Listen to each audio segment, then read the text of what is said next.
Titiyakin naman ng Senado na walang magiging insertion sa 2026 national budget sa Bicameral Conference Committee meeting. Si Luisa Erispe sa detalye. Extended hanggang sa December 23 ang sesyon ng Senado ngayong taon. Sa plenaryo, sinabi ni Majority Leader Senator Miguel Zubiri ang pag-usod ng kalendaryo ng Senado ay para sa ratifikasyon ng national budget para sa 2026. Paliwanag naman ni Senate President Vicente Soto III, nais kasi nilang bigyan ng sapat na oras ang Kongreso para sa deliberasyon ng Bicameral Conference Committee sa budget. Iniurong din ang schedule nito mula sa December 11, ginawa ng December 12 hanggang 14. Ultimo Sabado at Linggo, isasagawa ang BICAM, mahabol lang na mapasa ang panukalang pondo ngayong taon. The Bicameral Conference Committee will be finished, hopefully will be done by 13, 14, 15. Ganun ang target eh. 14 or the 15th. Dapat tapos yung BICAM. Kasama Saturday, Sunday. Hindi pa tatawarin yung Saturday, Sunday. So, mauusog ngayon yun. Then, merong 7 days to print dapat yung enrolled copy.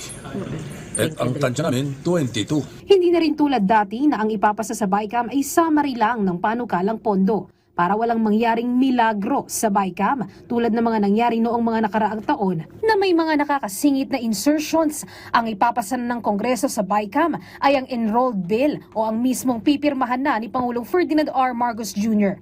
Ito ang kauna-unahang pagkakataon na gagawin ito ng Senado at Kamara para matiyak na walang bahid ng korupsyon ng budget para sa susunod na taon. I and we, and the President agrees with me that we will not approve a bicameral conference committee report na summary.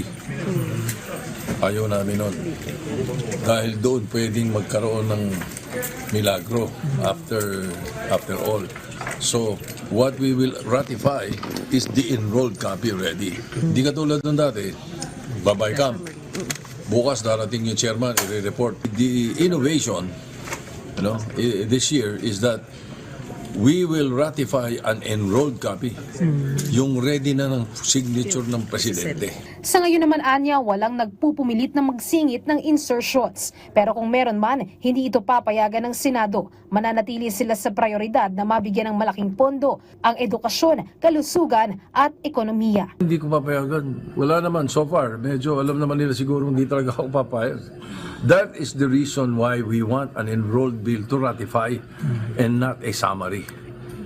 Dahil pag summary tapos magpiprinting, ay nako, it has happened before. Basta sa amin, priority, DepEd, education, health, agriculture, sapagkat ang food security at ekonomiya nakasalalay dyan.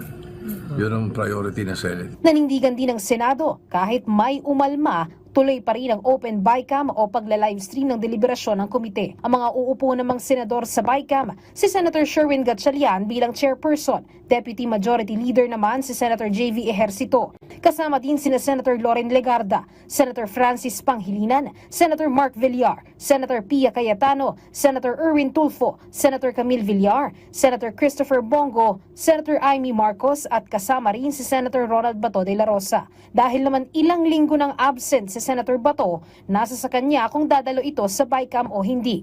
Si Senator Jinggoy naman, nagkusa ng nagbitiw bilang miyembro ng BICAM Committee. But it's up to him kung attend siya o hindi.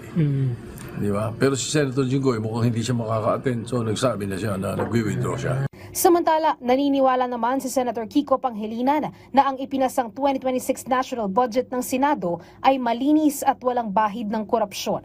Suhestyon niya, kung maaari, ay pwedeng i-adapt na lang ang bersyon ng budget ng Senado sa BICAM. Nirerespeto natin yung prerogative ng House, but sana we are able to fast track this and hindi naman natin pipilitin that they adopt our version. Biro lang naman yun. But that could be one way of speeding it up.